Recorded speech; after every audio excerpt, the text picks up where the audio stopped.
was going past this one cell. So when he yanked the door open, they just throw the cups of boo-boo in there on him. He's gonna have to stand on that. He better stay out of... Several significant developments emerged during the final session of the preliminary hearing on July 27, 2026. Together, they offered the clearest picture yet of how the defense is positioning its case ahead of trial and how the prosecution is responding. The defense strategy appeared to operate on several levels.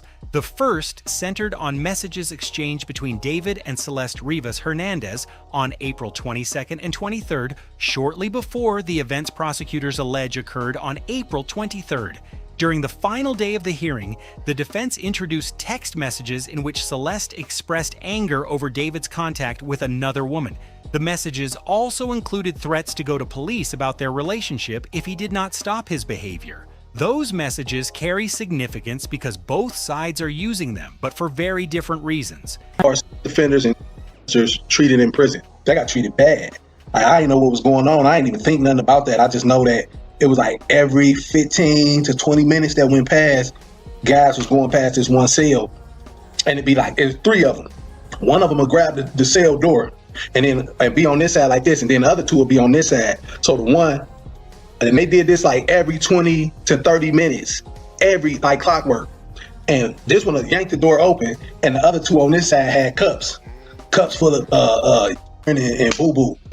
So when he yanked the door open, they just throw the cups of boo-boo in there on him, and then boom, close the door, lock it on him. You know, so that was crazy. But and then some was getting jumped on, some was getting slapped, extorted, some was having to do. Prosecutors had already introduced the same threats as evidence supporting their theory of motive. Their position is that Celeste's threats to expose the relationship gave David a reason to act. The defense offered a sharply different interpretation. It presented the messages as support for a self-defense theory, arguing that David was receiving threats and aggressive communications rather than acting as the aggressor. This was interesting. There is a new name to watch for, a bodyguard named Sheldon. Sheldon Jaculus, I think I heard, but it was tough. Even Gregor, the witness, couldn't quite tell us his last name.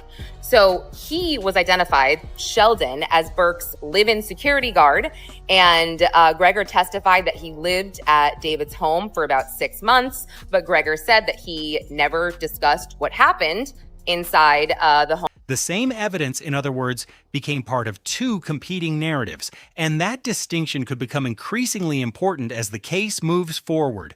A second part of the defense strategy emerged during the cross-examination of medical examiner Dr. Grant Ho. Defense attorney Marilyn Bednarski questioned whether the medical evidence, standing on its own, could completely rule out the possibility that Celeste's injuries were self-inflicted. Dr. Ho acknowledged that the autopsy could not definitively reconstruct every mechanical detail of how the injuries occurred. He crashed out on David because David was starting to kind of entertain another woman. She would later him to say, I'll tell the fact that you've been sleeping with me. I'll bring up all the secrets that we have. And that seemingly was her way to try to keep him in line. He had gone to Coachella, and I think he was starting to give her like lies or white lies about why he couldn't hang with her. And in reality, he was hanging with someone else. This person's name keeps coming up a lot. Her name is Asia. The girl Asia Collins was older than Dave. That limitation does not establish what happened, but it leaves a specific question the defense appears prepared to explore further. Dr. Ho also noted that no hesitation marks were found, an indicator medical examiners commonly look for when assessing whether sharp force injuries may have been self-inflicted. Still, he confirmed that the examination could not resolve every specific question about the mechanics involved. That distinction matters. The defense was not establishing that Celeste harmed herself. It was placing a limitation of the medical findings into the formal court record. Although the autopsy classified the manner as homicide, it could not answer every mechanical question about how the injuries occurred. Early Celeste, even though at a young age, she was really jealous, and she was jealous of another girl that he was also like frequenting and hanging around. Her name was like Asia or something of the sort.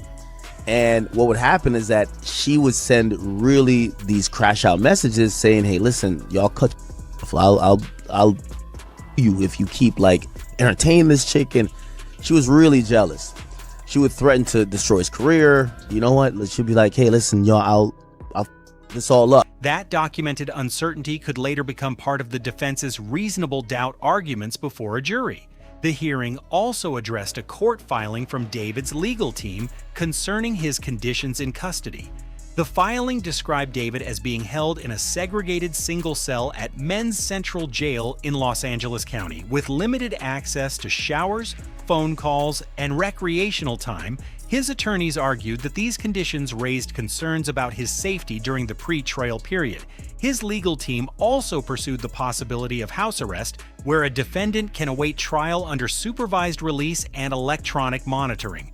To look away, but David did not. David was did not take his eyes away from these photos. He also kind of gave me the sense that he was very relaxed in court, almost like he was kind of sitting in English class or something in his chair a little bit. He would lean forward sometimes, and you know, his mannerisms with his attorney, they were interesting. Blair Burke would rub his back, they would smile at each other. But again, such requests are a procedural option defense teams may pursue in serious cases involving potentially lengthy pretrial timelines. But filing the request did not mean David's custody status was about to change. That decision remained entirely with the court. Prosecutors responded by emphasizing what they described as the strength of the evidence supporting the formal charges, including the financial gain and lying in wait special circumstances. Their position was clear. The documented record against David was sufficient to justify keeping him in pre-trial detention.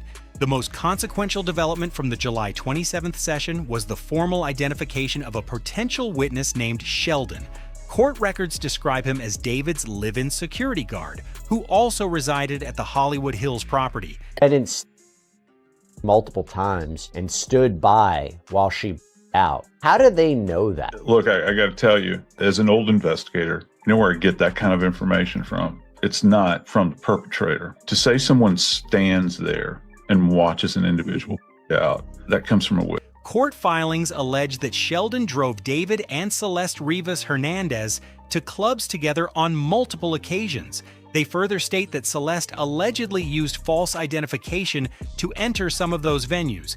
If those allegations are accurate, Sheldon's position could be significant.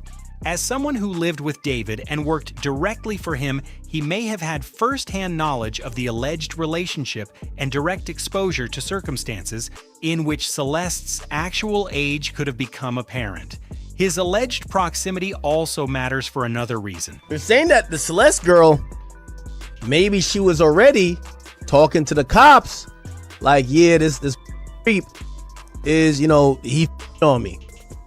Now, granted, who knows if David was trying to leave her or whatever the case is, but look like she would also try to threaten David with that, to say, yo, you know, I'm about to go tell on your, right? Which already you should know, he should have knew that he's doing something wrong. Well, I mean, he should have knew of GP, like, she's f***ing gang. But she would, allegedly, according to this complaint, she had threatened that, yo, you know, I could ruin your music career or something like that. We've learned the quote defense strategy, I guess, besides just poking holes in the LAPD investigation, etc. Marilyn Bednarski asked Dr. if he knew anything about Celeste's history, if he talked to her family about her history. He meant, you know, did you know if there was any history? A live-in security guard who repeatedly drove them to clubs could potentially have observed aspects of their interactions that other witnesses never saw. But the court filings place Sheldon even closer to the prosecution's central timeline. They further allege that he was present at the Hollywood Hills property during events connected to the case. Prosecutors maintain that David remained nearby as Celeste's condition became fatal without seeking emergency assistance. If that account is accurate, Sheldon could potentially be the only identified witness with direct observational access to critical events rather than someone who encountered only the aftermath. Basically, he detailed the trips to Santa Barbara and the fact that David's Tesla data and his cell phone data, they pinged certain towers. They were conclusive with one another and these trips. He did attempt to call Celeste. The call call came through on April 24th around midnight. This was when she was reportedly already dead. That separates his potential testimony from much of the other evidence introduced during the preliminary hearing. The forensic findings from the garage, Tesla location data, purchase records, medical findings, and private messages largely document events surrounding the prosecution's timeline, either what allegedly happened beforehand or what followed. Sheldon's potential significance is different. His alleged presence could provide direct testimony about what occurred during a crucial period. Silver lining is that in a preliminary hearing, even though your defense attorney is there, they're seeing a lot of this for the first time. They're kind of winging it. Clearly, this is going to trial. You know, people are saying he's going to accept just a life imprisonment. He's a young kid with a lot of money. He had a lot of prospect in front of him. I don't think he accepts defeat just to make sure he doesn't get a penalty. You know why? I think he looks at it like, you know what? Even if I blow trial, I got enough money. I get an appeal. Even if I get sentenced, I could work to throw appeal status to kind of get removed off. None of the other evidence presented during the preliminary hearing captures the events of April 23, 2025 as they were actually unfolding. A person physically present at the property could therefore provide something fundamentally different: real-time, first-hand testimony. That potential account could address not only what allegedly happened, but also what did not happen. Court filings specifically raise questions about the absence of an emergency call or an attempt to seek help for Celeste.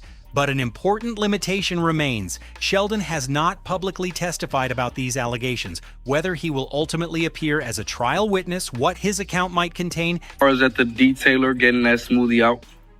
I got bit by a mosquito. My announcement is delayed. I gotta get an Uber. Half my shoes are dirty. And what legal considerations could affect his situation remain open questions. His emergence as a named individual allegedly in direct proximity to the events of April 23rd nevertheless makes him a potentially significant figure in the case. A witness can change how a timeline is understood, but until that witness testifies, the unanswered questions remain just as important as the allegations. The July 27th session also brought the defense strategy into sharper focus, particularly through messages exchanged between David and Celeste on April 22nd and 23rd. On the final day of the hearing, the defense introduced messages showing Celeste directing aggressive communications toward David shortly before the events at the center of the prosecution's case, and the messages showed Celeste expressing anger about David's contact with another woman. They also included threats to tell her father about information that could damage David and to contact police about the relationship if he did not stop his behavior. Those same messages now support two very different interpretations. Prosecutors have used the threats as evidence of motive. Found out that David had a contract with his record label that was for $6 million per album. Every time he dropped an album, I know you guys never heard of his music, but his music was pretty popular. He was going to get $6 million per album. Just to put it in perspective, that's fucking huge. That would be probably more than 95 to 96% of all musicians currently that's on a major. I say that to say his music clearly was either highly profitable or definitely his label, which was Interscope Records. They were definitely exploiting his likeness and his music to a very high level. By the way, his monthly listeners was out the roof. Arguing that Celeste's stated intention to expose the relationship and damage David's career gave him a reason to act against her. The defense introduced them for a different purpose. Its framing presents David as the target of active threats on April 23rd and challenges the idea that the encounter was entirely one-sided, with David holding all of the power. The messages themselves have not changed. What has changed is the meaning each side is asking the court, and potentially a future jury, to draw from them. That defense framing does not establish a legal justification for what prosecutors allege occurred. Instead, it reveals the narrative the defense appears prepared to present at trial. Whether a jury finds that narrative persuasive will depend on the complete body of evidence. That includes the forensic record, purchase history, location data, and the full timeline of private messages. Ultimately, the significance of those details can only be tested at trial. Another part of the defense strategy emerged during the cross-examination of medical examiner Dr. Grant Ho. Defense attorney Marilyn Bednarski questioned whether the medical evidence alone could rule out the possibility that Celeste's injuries were self-inflicted. Also found a receipt in the Tesla from Ross's, like clothes for less or something like that. And they had the address and they had the date. So they went over to Ross's and they pulled surveillance and they saw that it was David buying clothes on July 29th, 2020. Dr. Ho acknowledged that the autopsy could not definitively reconstruct every mechanical detail of how the injuries occurred. He also noted that no hesitation marks were found, an indicator medical examiners commonly consider when evaluating self-inflicted sharp force injuries. Still, the examination could not resolve every question about the mechanics involved. That distinction is critical. The defense did not establish that Celeste harmed herself. Instead, it placed a specific limitation of the autopsy into the formal record. Although the manner was classified as homicide, the medical findings could not conclusively answer every mechanical question about how the injuries occurred. That limitation could later support a reasonable doubt argument before a jury. It is not proof of an alternative scenario, but rather a documented boundary on what the forensic evidence can conclusively establish. Another piece of evidence shifted attention back to David's movements during the relevant period. A video introduced in court showed David filming himself outside a building. In it, he mentioned that his car was at a detailer, that he had been bitten by a mosquito, that an announcement was delayed, that he needed an Uber, and that his shoes were dirty. Prosecutors presented the recording as documentation of David's activity and his connection to the vehicle during the relevant period. Investigators also recovered a receipt from Ross inside the Tesla, another physical detail added to the developing timeline. The Ross receipt contained the store's address, giving investigators another point in the timeline to examine. Surveillance footage from that location showed David entering the store, purchasing clothing, and then leaving. That footage provided visual documentation connecting David to the Tesla during the relevant period. Detective Joshua Byers then testified about data recorded by the Tesla itself. He stated that David's iPhone 16, which was never physically recovered, disconnected from the vehicle at 2:18 p.m. on July 29, 2025. Say they were called to an impound lot in Hollywood after someone noticed a foul odor coming from a car. Once inside, they discovered a wrapped in plastic. The car, which was a Tesla that belonged to a singer and Queens native who goes by the name David, spelled with 8-4. Shortly afterward, neighborhood surveillance footage captured the Tesla leaving David's rental home. 2 minutes later, a separate security camera recorded David walking back toward the property on foot. 3 independent sources were now documenting the same sequence: the Tesla's telemetry, neighborhood surveillance footage, and a neighbor's security camera.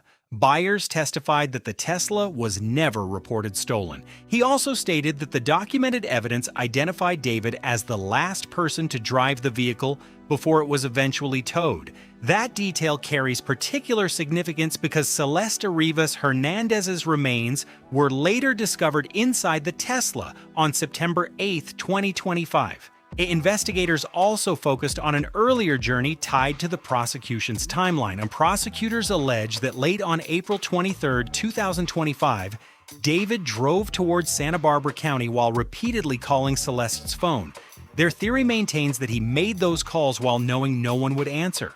Prosecutors characterized those calls, along with text messages David allegedly sent from his home that evening asking where Celeste was, as an attempt to create a record suggesting he did not know her whereabouts. That remains part of the prosecution's theory and has not been proven in court. Taken together, the July 27th session added several significant elements to the formal record. It also brought the defense's multi-layered strategy into clearer view than at any earlier point in the hearing. One element centers on a self-defense framing tied to Celeste's April 22nd threats. Another focuses on the documented limits of what the medical examiner could determine from the autopsy. The third involves David's conditions in custody and his legal team's effort to establish grounds for house arrest. These are separate legal strategies, but they could ultimately operate together as the defense prepares for trial. For the prosecution, Sheldon's emergence as a named potential eyewitness may be the session's most consequential new development. His potential significance comes from something the other evidence cannot provide. Court filings place him at the property during the relevant period, potentially giving him direct knowledge of events as they unfolded.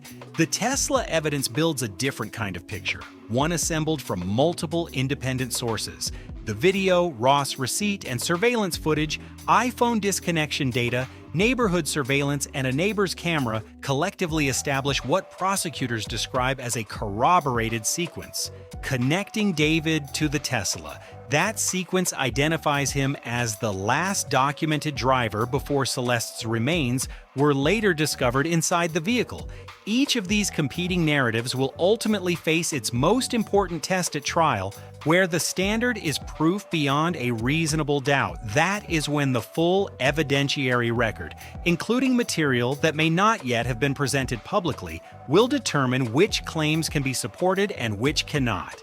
David Anthony Burke has pleaded not guilty to all charges. He remains presumed innocent unless and until the case against him is proven through the formal legal process. Celeste's family has remained present throughout the proceedings as the case continues toward trial. For now, the record contains forensic findings, digital data, surveillance footage, private messages, competing interpretations, and the possibility of first-hand testimony.